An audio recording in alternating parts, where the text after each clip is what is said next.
Well, I did it with Dark Carnival. Now I figured why not try it on an equally long campaign, but this time around there will be one minor, and to some people, major difference in this challenge video than the last. So outside of the usual formalities, let's get right into it. Today, we are asking, can you beat the Parish with only a medkit as your weapon?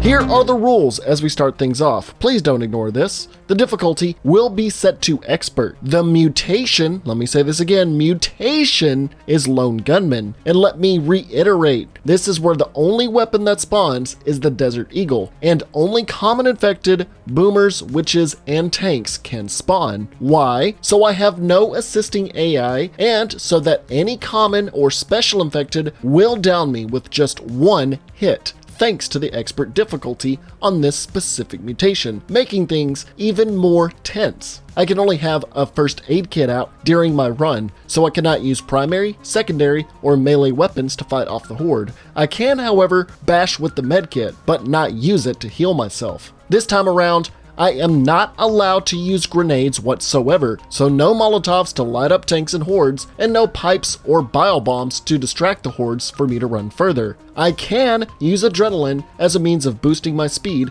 in tight situations. Pills are also usable, but considering we get downed in one hit, they are pretty much useless unless I take fall or fire damage. And most notably, unlike my speedrun videos, every time I finish a chapter, that chapter is forever complete. No resetting the entire campaign if I go down or die, so keep that in mind or remind someone in the comment section, as someone will still probably complain.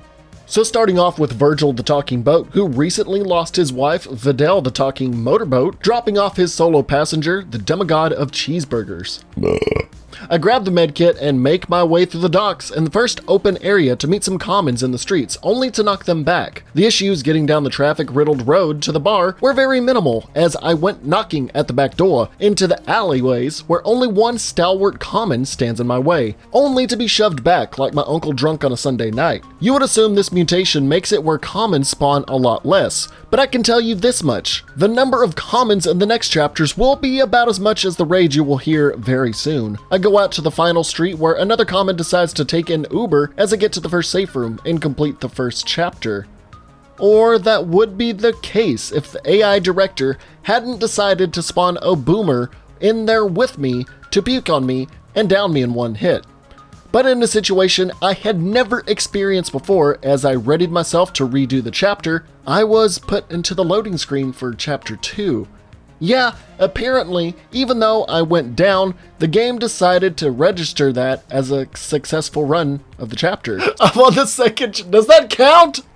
Does that count? So not to be complained at by the comment section, I went ahead and redid the waterfront anyways. Nothing really different happened in my second attempt, excluding a ninja boomer. One common tried to act as a safe room bouncer, but he got shoved aside so that I could finally get on with the second portion. Sounding off the starting gun for chapter 2, my biggest fears were dealing with the large numbers of infected that usually spawn outside each safe room here on out. So I thought of just attracting them to the door and bashing them enough times until they keeled over so I could take a nice leisurely stroll to the park. However, keep in mind, it takes 4 to 6 bashes to a common for it to die. And doing that for a dozen times is very time consuming, long enough for boomers to spawn and call in reinforcements. That and sometimes the infected can still knock you down a peg, even through the safe room door. A few times. This method was, well, pretty damn boring, and it was time consuming, and like I said, it only gave boomers time to spawn to make all of that time worthless. The safe room was stocked with 3 adrenaline shots, so I instead started to shoot up one and take another adrenaline to bust out the door and run like a mad lad. You may notice every once in a while the magnum I have in my roster has 1 shot taken. Switching to the adrenaline sometimes, I prematurely hit the fire trigger and accidentally fired the magnum, but since it did not hit an infected, it does not count that I used the magnum. So let's get that BS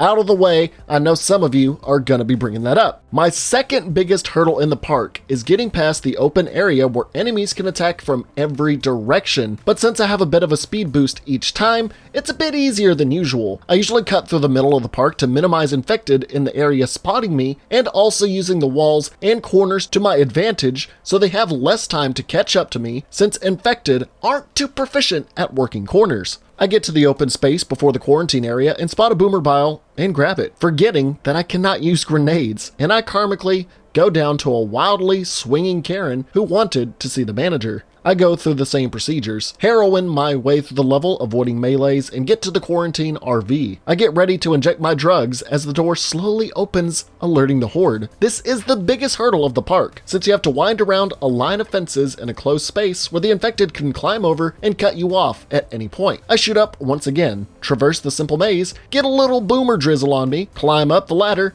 turn off the alarm, and set up base on top of a barbed wire fence, because video game physics don't make any sense. From here, commons cannot climb up to me whatsoever, so it's a good time to just reflect on how barbed wire isn't cutting up Coach's testicles into a buy one get one free sale as I wait for the doors to open. The boomer rage quits in the distance. Goodbye, boomer.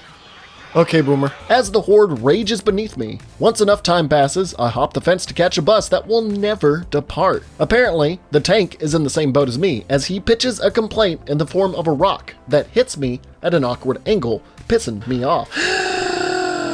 This will be a recurring trend of tanks spawning in the worst spots for me, so you got something to look forward to. I make my way through the park, through quarantine, and halfway through the lineup just to get smacked down by the horde. The next attempt, as I cut my way through the middle of the park, I attempted to jump past the witch, only to smash my coach chunk right in the back of her head. She assumes I'm Bill Cosby, and begins to cancel me as I get back into quarantine. I'm very much safe in this little room, she cannot reach me, but attempting to leave would most certainly mean death. But just to see if she could swipe left on me as she sits atop the truck's skylight, I jump up a few times as she gets the clean hit. Can you hit me for... Why did I have to test that? This effectively and deservedly cancels my run of this challenge. Again, I make my way through the park to quarantine halfway through the maze, and when Alone Thickums wanders up, I cancel her frontal diarrhea only for her literal ass cheeks to clap me. You weren't even facing me, you fat fuck! One more time, park, quarantine, maze, chill on barbed wire, head to the bus station when a boom boom vomits on me while I was still recovering from a previous purge to avoid the horde and get to safety. Now this was the easy part of the challenge. 1 and 2 were nothing. Chapters 3 and 4 were the bane of my existence. The cemetery has many choke points for boomers and tanks to ruin my life as I have to climb multiple ladders, the RNG of the cemetery path itself, and what was probably the worst, avoiding the infected in the beginning path under the bridge. I died here dozens of times, and with each time I died at the start after failing for various reasons, my anger would boil more and more. So the standard is getting out from under the bridge, getting over the bus, through a shantytown, pierce through Elmer Fudd's vacation home, casually avoid Elmer Fudd's son, Elmer Thud, in the corner, hop atop of Elmer Fudd's luxury vehicle, and make my way through what is either a burned out building or one under construction. I've been stuck indoors for too long, so I don't know anymore. Is it a house under construction, or is it one that was burned because of the apocalypse? I go through the home under construction, and the light at the end of the tunnel was our old friend Boomer Chan, who not only sprays and prays me, but acts as such an immovable force that no matter how much I shove him, he would completely wall off my path without relenting. Before I could shove him one more time, the Lord of the Rings and his fellowship both synchro summoned their greatest attack and cast me into the volcano. I eventually make my way to the place where my speedrun videos feel at home, hop on down and turn on my flashlight for the one time it's useful to me. Now I gotta say I had a heated debate about flashlights with my chat during this stream. The chat said they were very useful and should almost always be on. I disagree. Having the flashlight on often only works to your detriment, as it can alert commons faster, piss off witches faster, and honestly, I've played this game in each one of the maps for 10 years, so flashlights aren't necessary for me most of the time. Is there a door here? Oh, there is a door here. Oh, where'd the door go? I don't know where it went. Oh, there it is. As I wade through the river of turds and emerge to the car lot smelling like a Taco Bell bathroom, I get up the ladder to have a boomer stand atop it waiting for me to ascend so it can ruin my day. I figured my best course of action was just to stay midway on the ladder so the commons couldn't reach me and wait for the boomer to drop down. However, that didn't happen as it danced like a bloated ballerina above me. Waiting for it to puke would be my only option since it can't scratch during and shortly after its primary attack. But even after that, I squeeze past it only to be stopped and pummeled by even more common infected. I go again, get down to the bridge. Go again, get to the sewer. The boomer is on top of the sewer ladder only to puke and punch me out. The anger is starting to rise. Again! Why? I go again, have another boomer trying to stop the one-man cheeseburger apocalypse only to fail as I get all the way to the cemetery, only for security working an extremely early graveyard shift to stop me dead in my tracks. I got down under the bridge, encapped just outside the bridge, laid out under the bridge again, and again, and again, and again, because common infected AI is the most unpredictable thing in the universe. Next to my bipolar depressive mood, I get to the construction/burned out house to be stopped from leaving house arrest by a quick-handed patrol boomer. 2 downs under the bridge, and I go down in the sewer. A literally shitty place to die. I get downed a few more times early, and when I think it can't get any worse at the beginning of this chapter, a tank frickin' spawns directly in my path. I took adrenaline to try to zip past it, but it's apparently got Mr. Fantastic gum arms as it stretched out and slapped me. I am becoming less than a man and more of a festering pile of screams and doubt in my life decisions as I get punched and whipped half a dozen times straight out of the gate. My sanity is literally under the bridge. I get to the burned out house, get bitch slapped by the Chonkarina, and in a fit of deja vu in my next run, the exact same thing happens where the boomer knocks me down in almost the same place. I get downed half a dozen more times only to be flicked by Boomette at the construction home. Once more, get downed a few times, get to the burned neighborhood. I get puked on by the boomer and crushed by the tank. Wait a minute, never mind. The tank spawned, and the tank being there stressed me out so much to where the horde caught me off guard. Fast forward, I get to the car lot and get all the way up the ladder, but I get ahead of myself and hit the jump button a little bit too early. So I fall all the way back down the ladder and get gangbanged by infected. Maybe I'm getting too stressed, or maybe I could just blame the game for sucking. It's just a piece of crap. That wasn't my fault that happened, right? What proceeds over the course of 10 minutes is me getting downed early or cut off by tanks early, and me diving deeper into the pit of madness. The car lot provided me another ladder top boomer and hit me down like a whack-a-coach, which, seeing a boomer atop this ladder, became my biggest trigger. Another boomer spawned in the exact same spot, since dying to an oven in Blood Harvest. No! No! What?!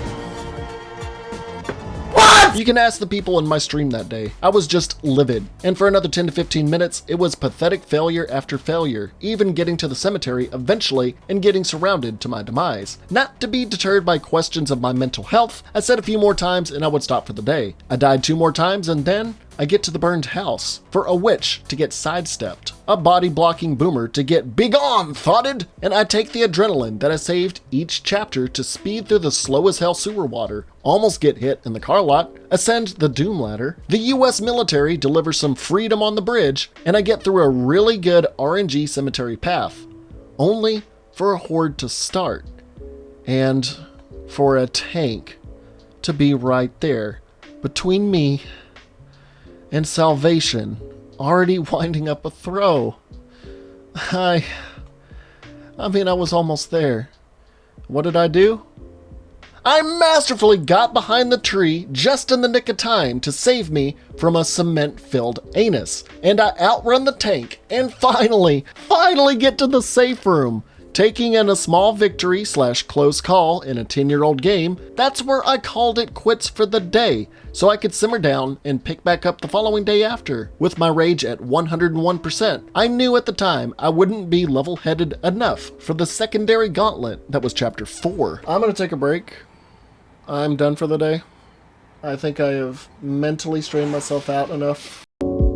The quarter has yet another open area at the beginning for me to struggle with. I considered my Chapter 2 idea of killing a few commons through my safe space, but like before, was way too impatient to do this method each and every single time. I was lacking an adrenaline shot this time around, so unlike a majority of athletes, I had to run the Olympics without the use of anabolic steroids. I run out, get past them, get some debris on my head from the overhead airstrikes to damage me slightly, thanking myself for not making this a no damage run. I go out in the street with no interference, through the buildings, only to be curb stomped before I can even start the parade float. I was nervous about figuring out how I would outlast the horde long enough till I could make the jump onto that jester head float. But it had to be done. I made it back to the same room before the horde event and thought, well, why not get in the closet and just bash the infected through the door till they all die so I could start the float without any prior infected to sneak up on me. Let's just say that idea, much like Mike Pence, never left the closet. I get far enough into the balcony before the street and the Chad Tank music starts to bump, so I strategize for a split second. But Leroy Jenkins my way down anyways, gets slowed down for a moment to get a super effective rock throw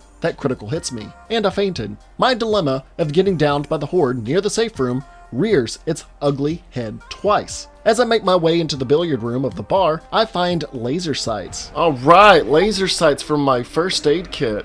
Now I can snipe them across the map. Why didn't Valve ever allow us to attach laser sights to our medkits? Maybe we can have that in Back 4 Blood. Let's ask them on Twitter. I'm sure they'd love the idea. I ascend the 3-story tower to get to the zombie arena, only to be rained on by the boomer and for a tank to spawn, before I can even enter the arena to have you not entertained. I slip past the tank because the boomer lubed me up pretty good, jump down, start up the float, get to the stairs and have a close call. I get ready to make a long jump to the jester head when it's just too many. Oh my god. It's too much. There's a boomer! What the fuck? Oh no! Fuck! A surprise boomer appears from above, freaks me the hell out. I fall off and get wrecked on ground level. I make it to the top floor and try a nice Tom Cruise experience. But I didn't learn my lesson whatsoever and have my dying breath in the closet. I was getting a spam of party invites during my playthrough, so I took a quick respite to meet some fans. Stop.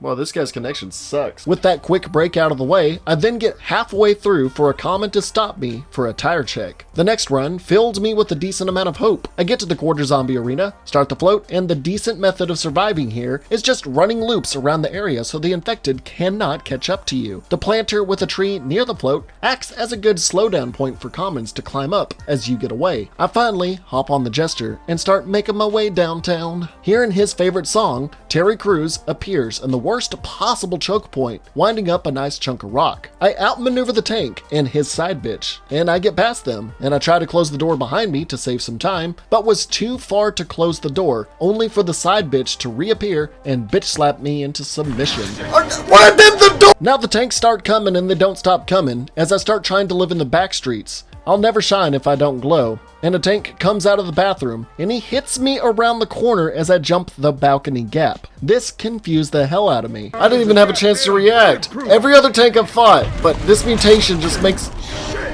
I get downed in my next run in a barroom brawl because what's a good action movie without one of those? I make it to the arena once more, do some darn good looping, and make it past the float. Hope is rising once more within me. I enter the last building before I can make a mad dash, turn the corner without thinking, and grind up against a shotty that ain't into that life. She begins her chase as I run ahead and get a perfectly timed text-to-speech donation. Godspeed. I find adrenaline, shoot it fast, take a look behind me to see if the witch was close, get stuck in a dumpster, but the hope is alive. My speed is much higher than hers, and the safe room is just around the next overturned 18-wheeler. I make the turn. And what lies before me, but... Are you fucking kidding me? Oh my god! You know what? The chapter is so nice, I'm gonna do it twice. Times 12. I die a few times at the start again, get to the bar where the tank missed the earlier brawl, I weasel out of the fight, find a boomer shooting her load in the wrong direction. Now I got the whole squad laughing as they gang up and destroy me together in the arena. The next run, I make it through past the Pride Parade and hoped my bad luck would run out. Are you kidding me? He threw that rock way. God! But I must have jinxed myself because a tank was right there ready to crush my desire for a W. I'm getting tired of saying how many times I was downed, but I was. Numerous times. At this point, my sanity for the day was starting to dwindle once more as a boomer pukes on me in the bar and a common sidesteps me. Filled with blind rage, I proceed to physically display what the infected did to me and what happened. She went like this. Here's me. This is me right here. This is me. You see this? She goes up and she goes. And accidentally show off my mating dance with Danny DeVito in the process. The next run, the boomer didn't fancy my mating ritual and downed me in nearly the same spot. I get to the parade again and fuck up my loop miserably. The parade ends up getting harder for me each time I return, like someone having PTSD, parade tank stress disorder. But horrible analogies aside, I finally get my final run. The first portion has little issue. The bar was closed because of Corona, not the virus, but because of selling a very shitty beer. I run circles around the parade, make the perfect 3-step program over the Mardi Gras float. I somehow avoid being hit by all these infected in the street. I pull ahead, see the 18-wheeler of fortune, and fear yet another tank spawn in front of the safe room. But thankfully, there was nothing between me and my entrance to the final chapter in this episode of Insanity. And no, it's not that hard that it will drive you into insanity. Some people will probably attempt this and get it done pretty fast. I, however, meant my sanity when it came to this specific challenge. So starts the bridge finale that ended the Left 4 Dead story permanently. I am so thankful that this finale is a crescendo where all I need to do is survive by running through the bridge to the helicopter on the other side of the river to survive. I don't have to kill any tanks to progress through this finale, so mollies aren't necessary. I just need my chocolate in that helicopter. I'm set up with an assortment of 3 adrenaline shots and 3 pipe bombs at the beginning, but the rules state no pipe bombs are allowed, but drug abuse is a-okay. So I plan to take my self-ordered prescription as the bridge barricade gets halfway down to maximize its usage, so I can also have an extra adrenaline in my pocket for later use. This will be the method for the finale. Despite all that, I get tunneled in a bus lane and destroyed pretty quickly. My second try, I stake out my 2 drugs as the gates descend and haul ass out, but get stopped pretty early again. Third time is the charm, right? I time the adrenaline use almost perfectly, get going on the bridge over trebled slaughters, and I weasel to different paths as I see others get booked. I get puked on near the gaping hole, although taking my second speed boost to avoid any infected that may be hard to see, get past a hole bigger than your mum. I take the bottom route to avoid slowing down in any way, and you may notice there is a severe lack of common infected around. Some people will probably assume that I'm trying to use a Comchick level cheat, but keep in mind, I can't do something of that nature since I'm nothing but a console pleb, so console commands are out of the equation. I use a 3rd adrenaline I picked up along the way as the tank music rages on. But thankfully, the tank spawned above me, giving me time to climb up and get far beyond its meaty reach. I reached the end of the bridge for a few comments to try and stop me. But as of right now, I am an anime protagonist, so nothing can stop me with the power of friendship, even though I don't have any friends in this run. I mimic the getaway music with my mouth, just like those videos where I made all the sounds in the Left 4 Dead trailers, and fall down, taking some fall damage. Again, this ain't a no damage run, okay? I get in the helicopter to safety and beat the challenge. I would show the credits to show the amount of time accrued and how many infected actually died, but I did this in 2 fragmented playthroughs. So instead of people complaining in the comments section about my statistics that don't make any sense, I'll just say this run was inspired by Mitten Squad, who takes his time with playthroughs in fragments, and not like Crom Chicken. Well, I did it! I beat the parish with only a medkit as a weapon. No grenades either this time around. If you have any suggestions as to what challenge I should do next, including solo or a 4-man with Cake, me, DJ, and Fish, let me know in the comments. Support the channel by merely subscribing or even just liking the video, and if you're willing to donate in a number of ways, like these fine people here. Get a Left 4 Dead shirt from my merch store featuring chibi versions of both groups of survivors or your boy Coach eating a cheeseburger. If you get a shirt and send me a picture via Twitter, I'll feature you here, which follow me on Twitter while you're at it. Check out my other challenge and speedrun videos if you got a hankering for more, or want proof of the full stream, click one of the vids above from my Streams and Coaching channel. And like always, I'm Zackass, aka Wow Such Gaming. Never forget to stay wow.